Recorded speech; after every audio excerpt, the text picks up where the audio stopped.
Assalamualaikum warahmatullahi wabarakatuh.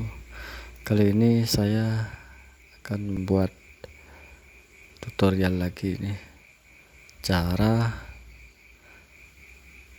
menghemat baterai. Kebetulan saya sekarang menggunakan HP Android Samsung A50. Itu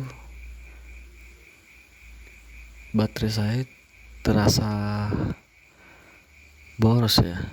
Nah, sekarang ini saya akan kasih trik agar baterai HP Android Samsung A50 tambah awet dan tahan. Yuk kita ikuti saja. Pertama,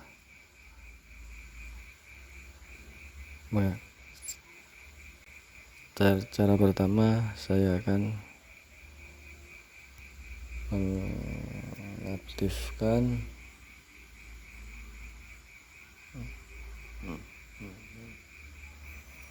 pertama-tama kita ubah. Nah, biasanya ini kan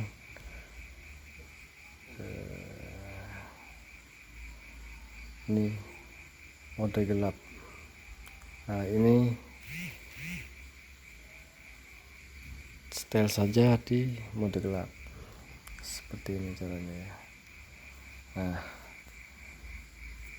cara yang kedua, mode hemat daya. Nah, seperti ini. Nah, kita ubah saja ke mode hemat daya. Itu cara yang kedua. Cara yang ketiga, kita pilih, ketik saja di HP teman-teman. Nah, ini kodenya bintang pagar 0228 pagar. Nah, nanti HP teman-teman ini tampilannya seperti ini. Nah, kita quick start saja. Quick start, otomatis nanti HP kita terkunci sendiri seperti ini. Oke. Nah,